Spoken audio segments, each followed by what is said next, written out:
Hey everybody, this is Elon from Eggard Watch Company, back with a friend of mine, Josh, who is an active police officer. He's awesome. He's also part of Brothers Before Others, which is an amazing charity that does a lot of good for law enforcement. I don't know if you want to give a background about the charity and Yeah, everything people can support you guys.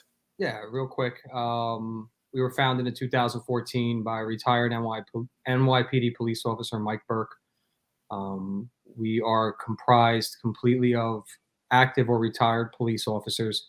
And while we do a lot inside and outside of the law enforcement circle and family, um, our cornerstone is our National Flower Fund. Through the Flower Fund, we send a floral arrangement to every line of duty death, no matter where it happens in the country. And that to date has cost us hundreds of thousands of dollars. With the average uh, arrangement costing upwards of 300, especially because we have a unique design that we try to get a lot of these florists to do. Some of them can't accommodate us, but most can. But accommodating us, especially for the specific design we're looking for, it ends up costing us a little bit more money to do. But it means a lot to us. And we've talked about it before. A lot of families, we've heard, especially when we were doing police weeks, going down to Tent City and meeting some of these families that have gotten some of our arrangements. We're spoiled up in, if you're in an area where there's a big city, you get spoiled with the turnout at police funerals. Thousands of cops show up from these big departments. You talk about a smaller department somewhere in the middle of nowhere, America. Our arrangements that have gone to these services have been maybe one of three. Mm-hmm. So here now you have a family, and let's be real, families of cops don't always understand what we do. We live it, we understand it, we signed up for it. A lot of the families don't always understand that. So this gives them a very real sense of what their loved one was a part of when they're at the services now. And here they got a floral arrangement, and it's from a group of cops that they never met, that never met them, but here we are thinking about them. So it really, when you say, oh, it sounds like nothing, but it really is. And we're the only organization in the country that does that. The closest to us actually started after us, and they don't really do what we do. It's a New York Yankees. For anybody that are Yankees fans, you chose the right New York team. Besides the fact that they don't play minor league baseball like the Mets, the Yankees, they're quietly benevolent. George Steinbrenner and his family have always been that way. And every once in a while, you'll see somebody will post up, they get a floral arrangement from the Yankees, but they're usually regional. They don't really get out of their area, and they certainly don't do, to the level that we do it. And they started in 2016. We started in 2014. Just saying. Well, I know that you guys are really honest. There's a lot of charities out there that take a lot of money for themselves and do things that are sketchy. And yeah, we have no paid employees. We you guys are truly doing it out of the goodness of your heart. So, guys, if you want to support them, the link will be in the description box. But we're going to jump into some controversial subjects, as we always do, with law enforcement. And Yes, and Josh here is ready to go. He's been amped up all week for this. A week? Just this week? Yeah. Amped up for the past 14 years of his life for this talk we're about to have. Yeah, sir. So let's just talk about, I guess this is going to be a broad subject, and we'll kind of go into more detail as we go. By the way, I don't know if you see this new watch. It's a new prototype, Josh. No, that's gorgeous. I did see it. I think that one I posted it on Instagram. I did see it. It's awesome. All right, let's talk about the country is becoming more polarized. There's obviously a lot of sketchy things happening within politics in general, a lot of corruption, a lot of people willing to abuse the system. I think there's some things that have happened in the past few years that are borderline in other countries would be considered treasonous. That's just my point of view. Yeah. The entire justice system is being abused. Our entire political system is being abused. The FBI is colluding with political parties. It's just very, very crazy what's happening. And so the role of law enforcement in this is very interesting, because where does law enforcement, in your view, fit as things continue to escalate? Uh, I think we got a preview during COVID um, as to the potential conflict of interest that pop up with law enforcement. I mean, every law enforcement officer takes an oath, and their oath is to uphold the Constitution of the United States and the constitutions of their respective states. Um, Now, if you start to feel as a police officer that your government, who ultimately your bosses are acting in an unconstitutional way, where does the conflict come in now? Where as a police officer, do you have? I mean, you have the right to refuse an unlawful order. So you saw a lot of like during COVID when they were going and they were shutting down these businesses. I mean, cops were I mean, again, depending on who you talk to, they were overstepping their bounds. I mean, they were really bordering on unconstitutional with some of these things. They were putting people out of business. I mean, if I think when we had spoken about it before, you equate like during that COVID time, you equated to like cigarette smoking, right? Like the Mhm. Surgeon General could put warnings all over cigarette packs, and everybody knows that smoking cigarettes could potentially cause cancer. But then at a certain point, it stops and it's like, all right, well, we're going to give you all the information. You make your choice. And you almost feel like, with COVID, that should have been, regardless of where you felt about it, where it fell in your world, whether it was you believed that it was this, outer space pandemic that was going to take down the entire United States, or you believed that it was just another variant of the flu. Whatever you felt, it didn't matter. The federal government should be giving everybody the information. Hey, listen, this is what we know about this disease or this whatever. Here's the information we have. We know very limited information about it, but from what we know, this is what we can tell you. These are the actions we recommend for you to keep you safe. This is what we've determined will keep you safe. But now go make your own decisions. Okay. And if being informed of all the risks, being informed of all the ways that you can keep yourself safe, does the federal government have the ability to now force you, based upon their will? Hey, we feel like this could keep you safe, but you choose not to do it. Well, now we're going to make you do it. Oh, and Mhm. by the way, that ruins your family business that you've had that's been in your family for 30, 40 years. It bankrupts your family. Well, too bad, Yeah. because I mean, I mean, even go ahead.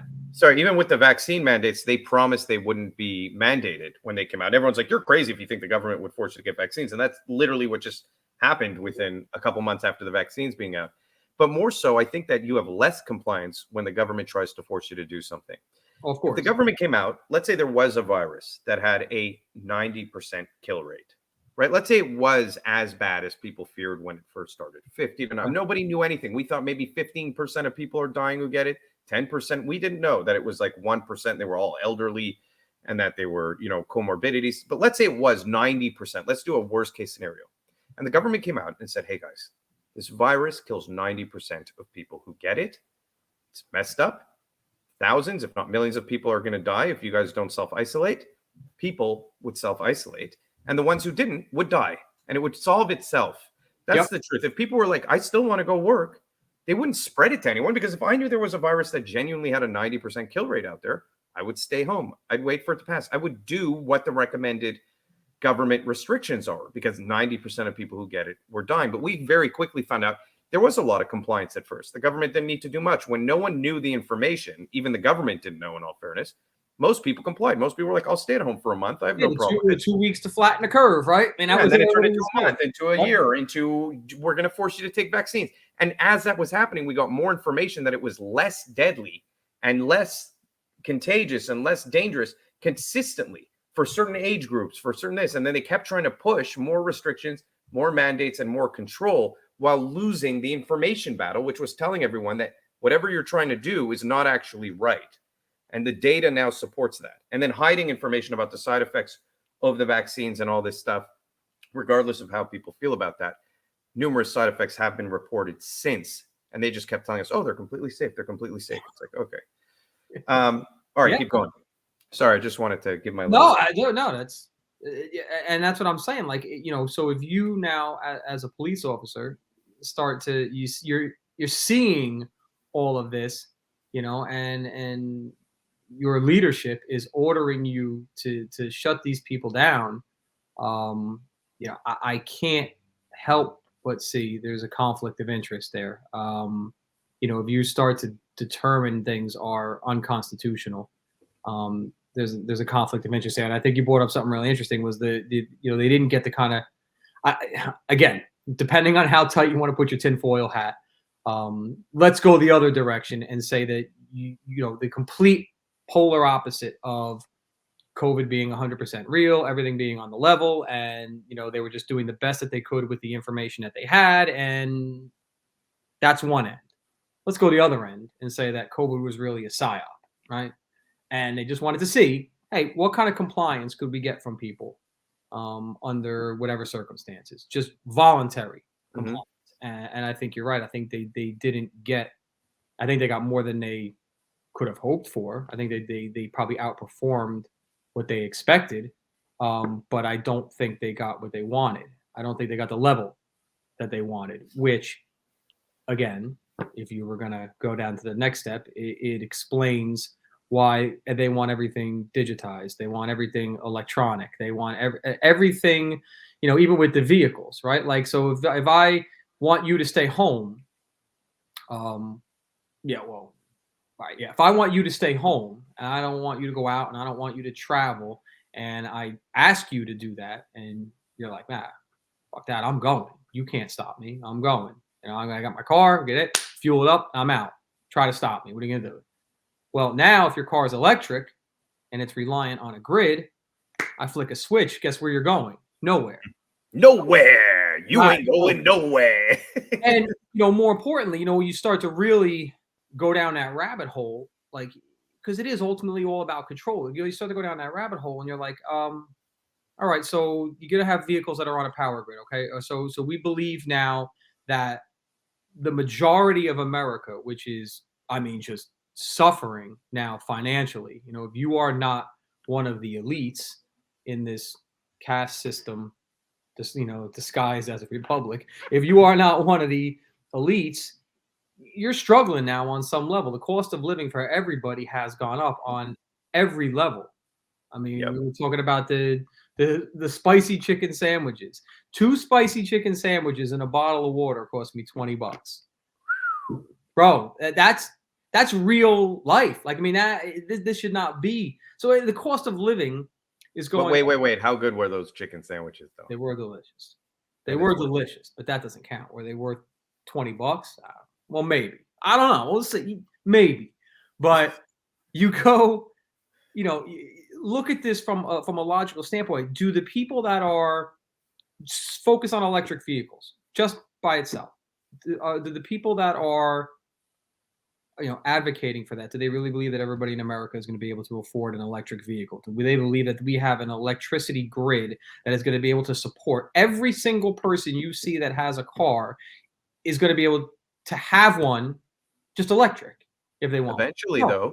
No. But eventually they're going to ban gas vehicles. Where are the charging stations going in Newark, New Jersey?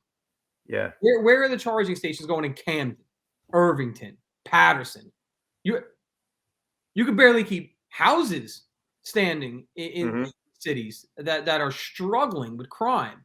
You're going to have electric charging stations for cars? Stop. But what they're going to do is just ban gas vehicles and then force those people to be dependent on some kind of system. That's it. The reality is they know everybody's not going to have the means, the money, or the availability of having an electric vehicle. What's going to happen then is, like you just said, to be on mass transit. They're going to be more dependent on the government. So now you go around again. If I want to tell you to stay home, you don't want to stay home, guess what? The buses you depend on that we run, they're not running anymore. We're shutting them down until we feel like turning them on. It's a good point. You are trapped. You are trapped. So, bro, it is, if COVID was the psyop, They definitely didn't. They saw the loopholes in that they had to tighten up if they really wanted that ultimate control, and that's what's scary about if you fast forward to now, because then if you're that kind of thinker, you got to think, well, what's coming next? If that Mhm. was the test run, what's coming next? What's the next round? And then at that point, you like you had brought up when you opened, you listed all the things that are being corrupted, and I mean, Well, I mean, I'm very vocal about it. I mean, the stuff that the FBI did, even just hiding and I know YouTube, you will censor me. I just know it's coming, but I mean, it's undeniable. They admitted. So you can't say this is misinformation. The FBI admitted that they didn't release the information on the Hunter Biden laptop because they didn't want it to affect the election. We know for a fact there was FISA abuse. The DNC colluded with the FBI to get FISA warrants to spy on President Trump at the time and other American citizens. I mean, this is undeniable stuff. yeah. The Steele dossier, everything. I mean, there's so many examples that I could just go on and on and on that are absurd. And Um, and and honestly, bro, two things. A, whatever happens to any of those people, nothing. Like Mhm. that's more insulting than anything else is the arrogance, right? Like, listen, I think we're all grown enough to figure that this kind of corruption, this level of corruption has gone on forever. Nobody, first of all, you don't rise to that level of power, to that level of elected power without arrogance, without, Well, narcissism, there's always a that's why the role of government and should be as limited as possible in my view, yes, because inherently it corrupts. yes, I don't care if you're on the right or the left, whatever it is, the they're all the establishment same. government will corrupt inevitably. They're all the same, bro. Yeah. They're 100% all the same, and that's when you really step out of the matrix. But I mean, nobody rises to that level of power just to lose that power. So that's Mhm. when you start to think in those terms, you understand just like all this stuff that you think goes on probably goes on. Like when you realize that when they get to that power, and when you realize the level of just immunity that they have forever. They live a totally different life. And by they, I'm talking about higher level elected officials, Mhm. DC elected officials. And like billionaires and all those people. They live a different life. When Yeah. they have go back to President Obama's Obamacare when he's selling that to the country as this is the panacea for everything that ills our healthcare system. This is the answer. Is President Obama using Obamacare? Is Yeah. he using? Nah, man. They got their own thing. So Well, it's the same. Yeah. With everything, with firearms, they have private security. They try and ban everything, firearms. everything. Um, So, I mean, and it's also sad because the general population at this point has just sided with their political officials, and it's almost like a religious institution. If you believe that, for some people, Fauci was akin to Jesus Christ, and so anything he said is the word of God, and they must follow it, even if it changes day to day. It didn't matter. And so when things become religious in nature, fundamentalist in nature, there's mass polarization. There's something you said earlier that I wanted to talk about, but I don't remember, and I had such a good point, and you've ruined it. You've ruined it, Josh. What? What? Wait. What were we mentioning?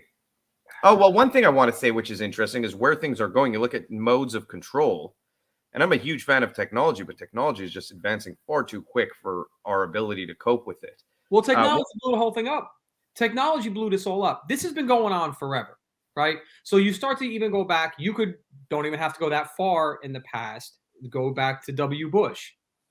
You don't think there was how ironic that his brother's state put him over the top. I mean, like, and we're not even going to get into Kennedy. But we make no claims or for or against or any claims whatsoever, YouTube, of election fraud or otherwise. no, no, never. Why would we do?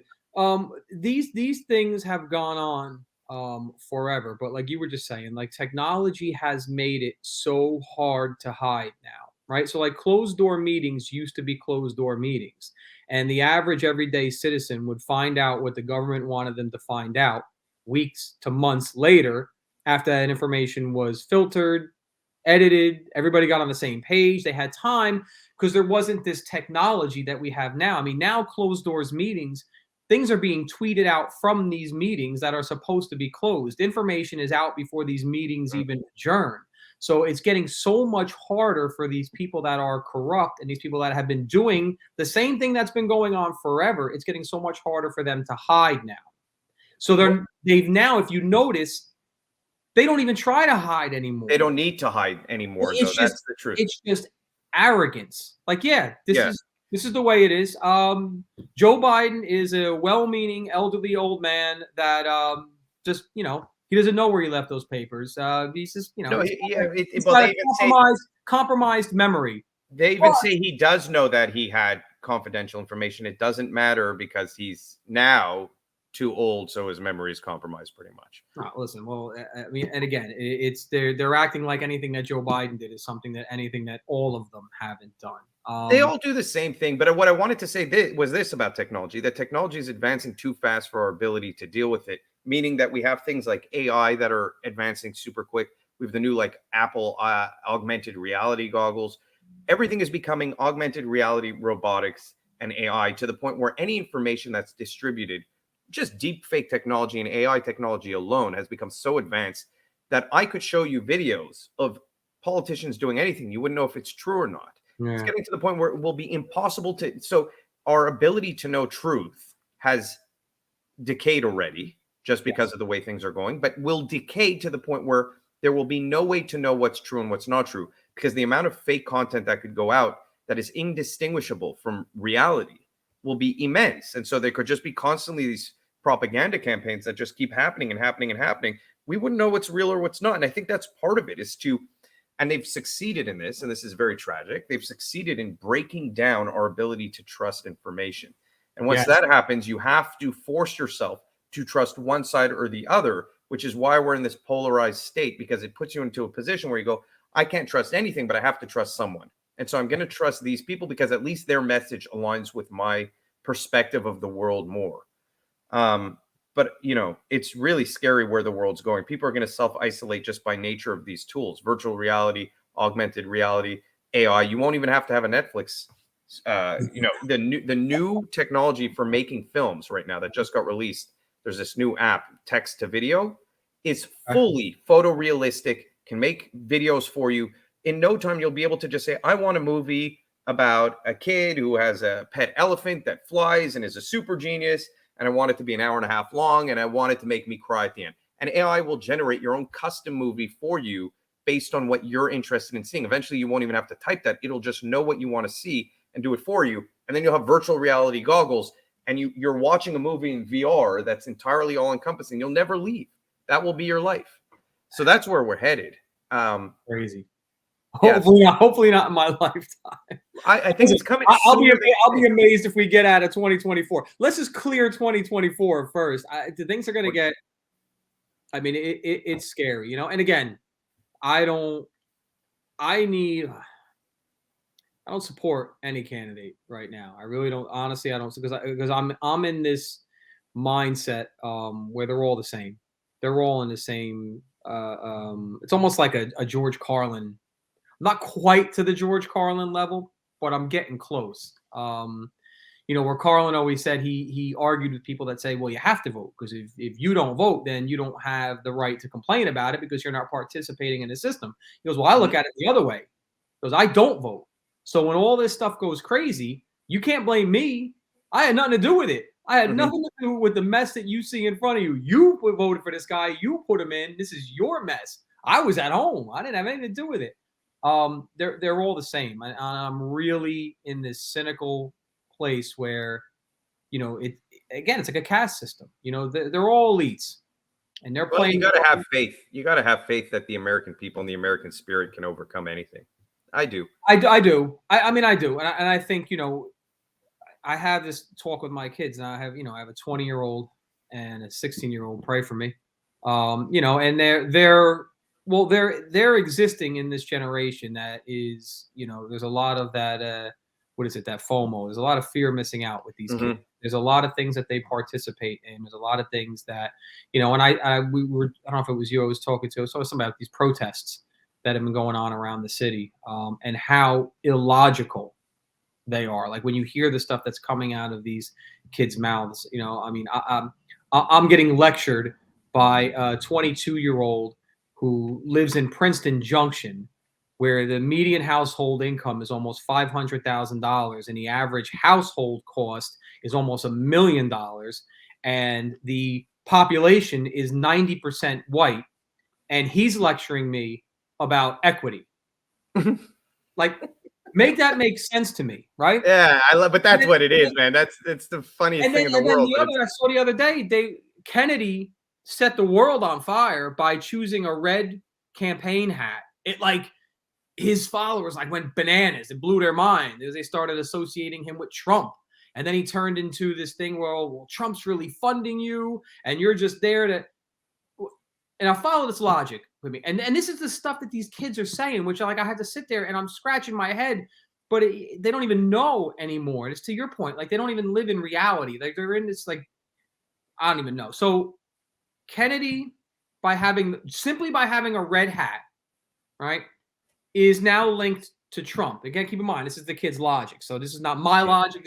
I'm just laying out how these kids started shredding the Kennedy thing. So Kennedy chooses a red hat. He's now linked with Trump, who for years people have been trying to compare to Hitler, who was a genocidal maniac responsible for killing Jewish people.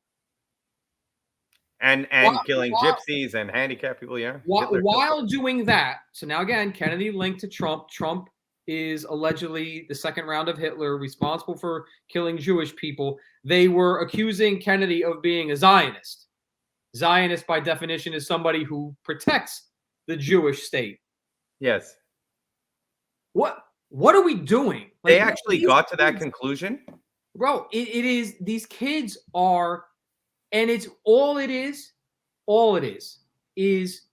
this generation wants to have, like, they can't not have a picture of them protesting on their Instagram because they won't fit in. Their friends will ask them, hey, well, why don't you have, you aren't out, you don't support this cause, you aren't out doing anything for this cause, what are you doing to help? So they have to get that picture protesting when they don't even know what they're protesting for. So I'm glad you brought this up. I'm going to say something. I think the cure to everything in society right now, and I know this is controversial to talk about, but I don't care. I think the cure to everything is a return to faith, a return to spirituality. Because if you look at just the teachings of Christianity, you have value just by nature of existing. You're a human being. You have a soul. God created you in his image. You're special. You have value. It doesn't matter if the government steps in and says, well, you only have value if like we're talking about COVID, people's identities were in the fact that they were the safest people. That's where their value came from. You know what I mean? And anyone who was less safe than them was a terrible human being. You see it with anything, identity politics, the color of your skin, all these things are material, human-based identities.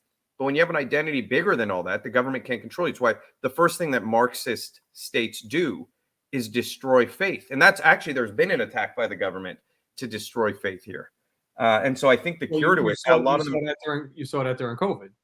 You saw that during COVID. I mean, of course, they were shutting down churches like crazy. The government actually goes after churches. Did you see that conversation that happened? I don't remember where it was, but the documents got released that the FBI was targeting pro-life churches and actually went to the house of a pro-life pastor when his kids were there and everything with SWAT. I remember that. SWAT guys, and they were being interrogated about it, the actual FBI. And they're like, well, we didn't know it was an actual policy. Like the documents leaked that they considered these people just as dangerous as domestic terrorists. I mean, that's how the government views American pro-life Christians. So to tell me that there's not an attack on faith or on identity in general is a complete misrepresentation of what's happening. And I think that's where the problem comes from. People don't have value. So the only way they have value is go protest. Now you're part of an Israeli-Palestinian protest where you hate Israel and you're pro-Hamas. All of a sudden you're a hero to like the left somehow. I don't know when they became pro-Hamas. Which again, you picked up from your streets or your life on the hard streets of Princeton Junction. Right. Yeah. From your elitist position where you've never seen war, you don't understand the geopolitical nature of the Middle East at all. Look, my mom escaped Iraq. I know the Middle East. The Middle East is far more complex and far more fundamentalists. Like, if you're not from there, if your family has not had to live there or escape the region, and you don't understand the geopolitical nature of that region, it's very easy to sit in America and just claim, oh, well, look at them doing over this. They're genocidal. They're evil. I'm going to protest against them. I'm going to spend all day.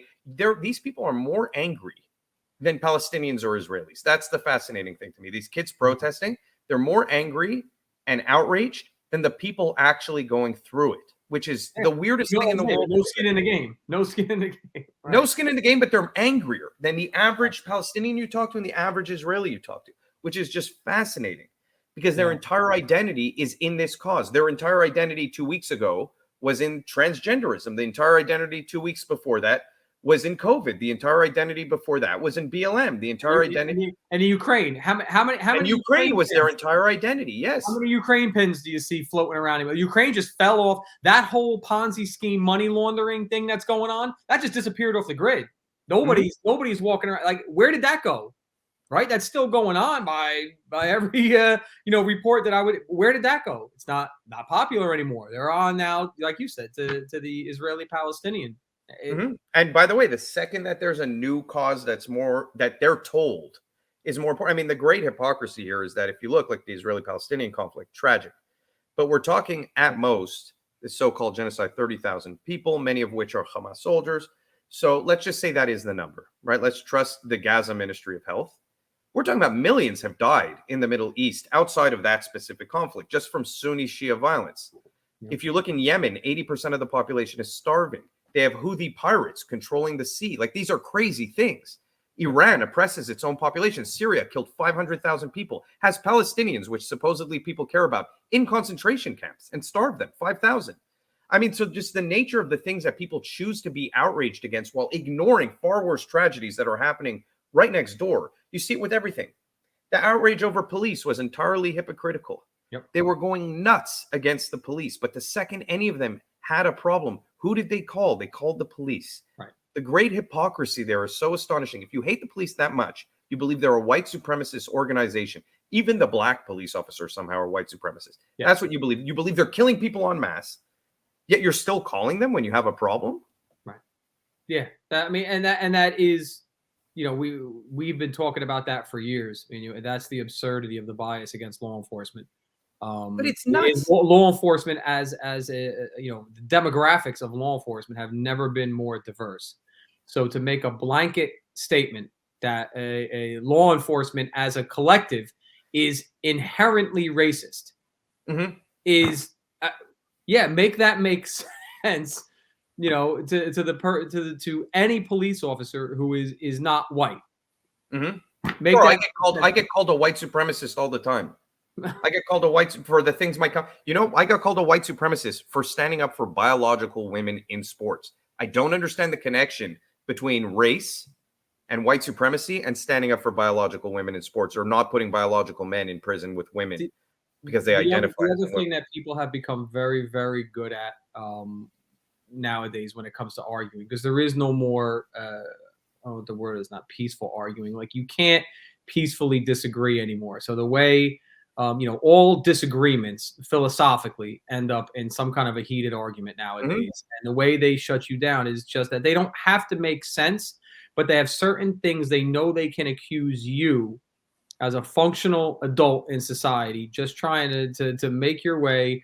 You have your businesses, you have your platform. A way to silence you, a way to shut you up is to call you something outrageous that it doesn't even have to make sense, but they know enough that it's going to, in all likelihood, back you down. Because you know what? There's no winning that.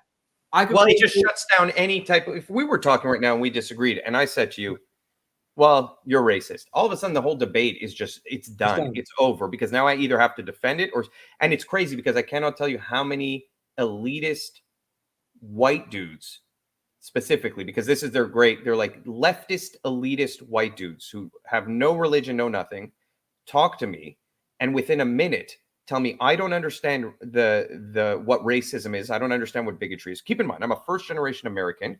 My dad's family was killed in the Holocaust. My mother escaped Iraq. So these are two oppressive backgrounds. I'm first generation. I'm the only American in my family. I love this country. And you're going to come here and tell me, when you're You're literally everything you claim you hate. You are the supposed, which I don't even believe in this narrative at all, white oppressor, like this insane narrative that you've created. And you're telling a minority who disagrees with you that they're a white supremacist. That's their law. They turn on you. They tell it to black people. They tell it to whoever disagrees with them. The most vile things come out of the mouths of 25 to 35-year-old white women. Oh my! The amount of racism that we're talking about. Vile things, biased, openly racist. You know, I mean, again, regardless of where you stand in a conflict, and I will openly say I don't know enough about the Israeli-Palestinian conflict to even weigh in on that. So this is in no way is any affirmation or going against anybody protesting currently on behalf of Palestine. But I find it ironic that the same people who were likely at protests marching, calling Donald Trump white supremacist, trying to equate him to Hitler, are now the same ones marching in the street practicing open anti-Semitism. Open. They are. They're not even trying to hide it. Just burning Jewish things in effigy. They're just burning them. And that's okay now. Apparently anti-Semitism is perfectly okay. Wasn't when Donald Trump was president, but now it's good. Donald Trump also was not an anti-Semite. Donald Trump was the first president since Carter to not have any new wars start under him. The Abraham Accords were revolutionary for the Middle East and are the only pathway forward to a secure Middle East. But beyond that, I think at this point, it's anything Trump related. I think at this point, everybody you like him or you don't like him, and there's a reason for both. I mean, I voted for Donald Trump last time, and I can give you 17 reasons to not like him, even when I voted for him. Just that Hillary Clinton was an insufferable witch. Allegedly. That's my opinion. I don't want any problems with anybody.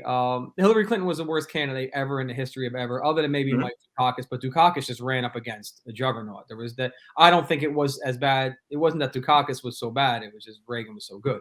But again, neither. But even with Hillary Clinton, the DNC colluded against Bernie Sanders. They shut down. Well, they shut down the top contender. They didn't let him win. They gave her with Tulsi Gabbard. I mean, there's just so much corruption. They gave her debate questions. I mean, you can't. My feeling is, again, here we go, tinfoil hat, put it on. I don't think they took Donald Trump seriously. I don't think Donald Trump took Donald Trump seriously. I think Donald Trump, that started probably as just advertisement for him. People sat around and said, "Hey, listen, you know what, Mr. Trump, we could spend this money on advertisement this year, put you on some billboards, do this and that, or throw your hat in the ring for president. I guarantee you'll be on the back page of every newspaper every day for a year, and you'll spend less money." Genius. Until you win. Then what? So I don't think the Democrats took. I think they colluded. I think they threw dirt in the game. I think they did everything that they thought they needed to do to get Hillary across the finish line, underestimating how bad she was.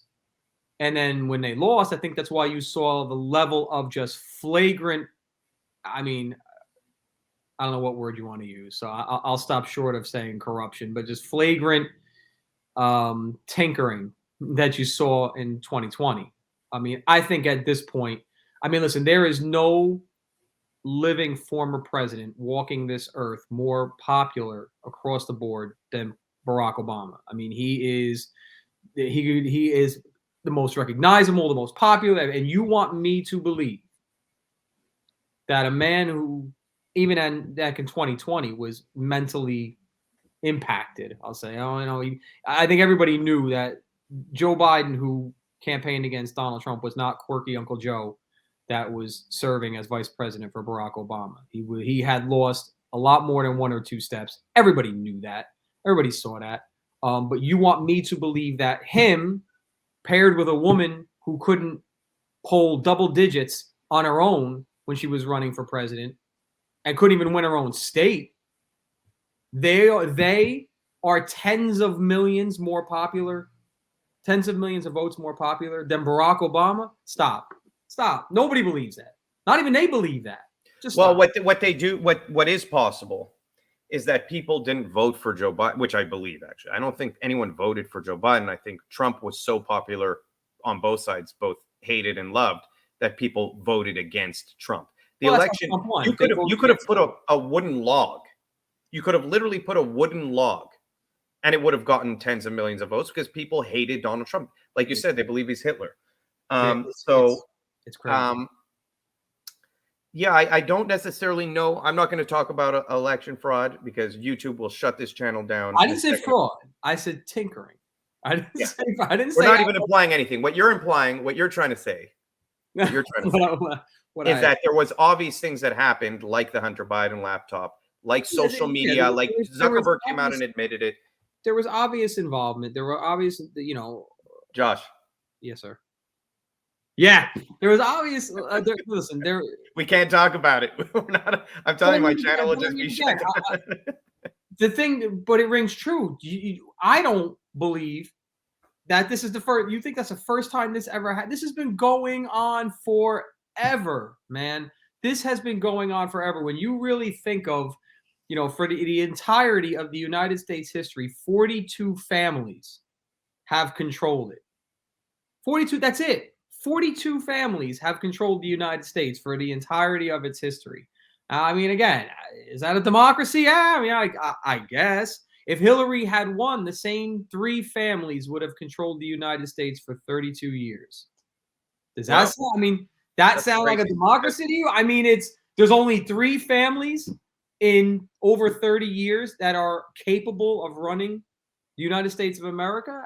Well, I mean, if you're getting 2 terms per president, that's 8, 16, 24 right there. So that would be a third term, a president, a family within a president just one time, 25% of the time outside of those 3. In other words, it would just require one person in a family to be double elected.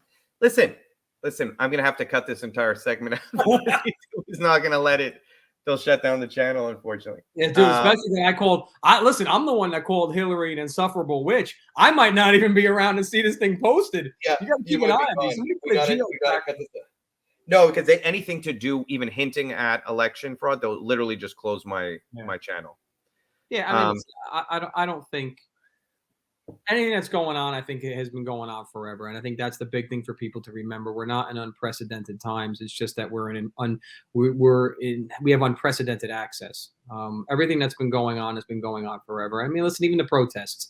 You could probably, if we sat and really broke it down, the kids that are marching around the street, are they really any different than the couple generations back, the hippies? Are these kids really any different? I mean, maybe they're a little more violent, maybe they're starting a little bit more. They are different. They are different, in my opinion. We never had something like Chaz set up in the United States before, autonomous zones. We never had these people. I mean, we've had violence in the past. The problem is that there was maybe you're right. Maybe there's a repeat of this stuff going on, but there was. Yeah, I mean, I think it is. I think a lot of it is cyclical. And I think, but to your point earlier, I think a lot of it is. I do believe that it is fixable, and I wish I knew.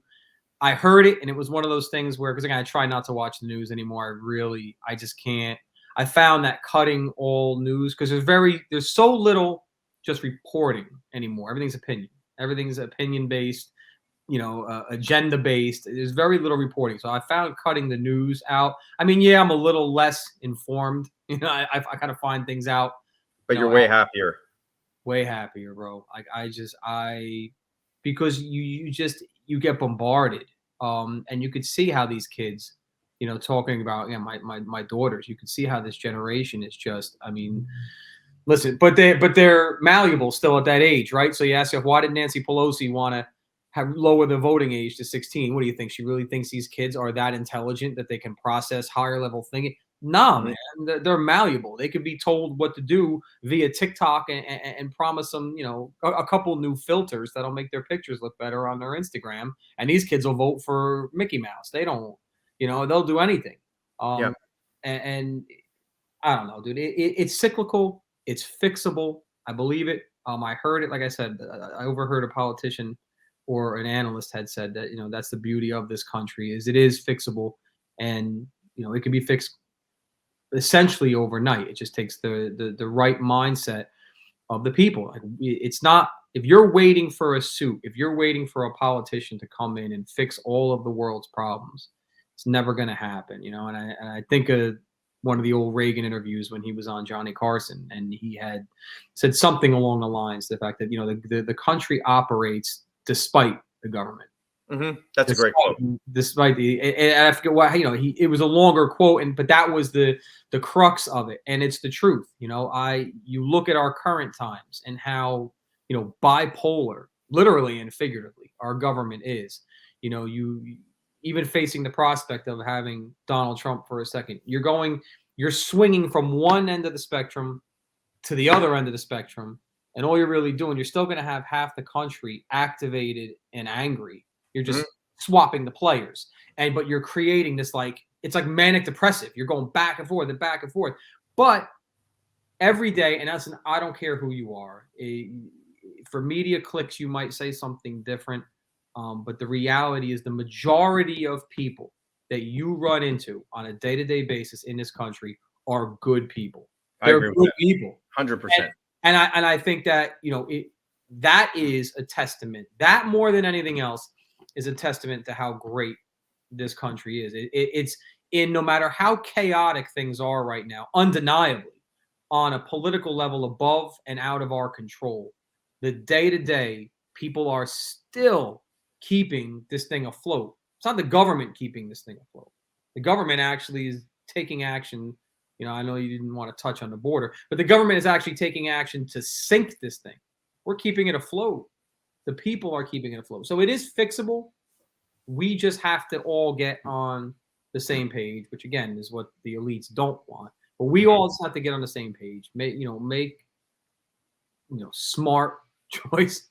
Were you going to say "Make America Great Again"? I was absolutely not. You're like, make America. Oh, God. Great again? Great again? When was America ever great? The protests are ringing in my. Do you know that there are 167 countries in the world right now that still support slavery? Nobody cares about that. Millions of human slaves. If I Google that, is that going to be true? I'm Googling it right now. Google it right now. 100. And if I'm not mistaken, check my math. If I'm not mistaken, I believe India is the highest. I believe. Check me. But 167 countries. Legal. Wow, you were actually right. 46 million slaves, including forced labor and sexual exploitation. Man, we should have talked about this from the start. This is a crazy statistic. And that is where I always say, listen, man, is the United States perfect? I always think, what was his name? Thank you, Clay Higgins. My head is like a Rolodex. I got to flick things around. Clay Higgins, when he was running for Congress, before he had won his first term, it's a great campaign video, and you Google it, it'll pop up on YouTube. And he had so many great lines in there, but one of them was, America is not perfect, nor has it ever claimed to be.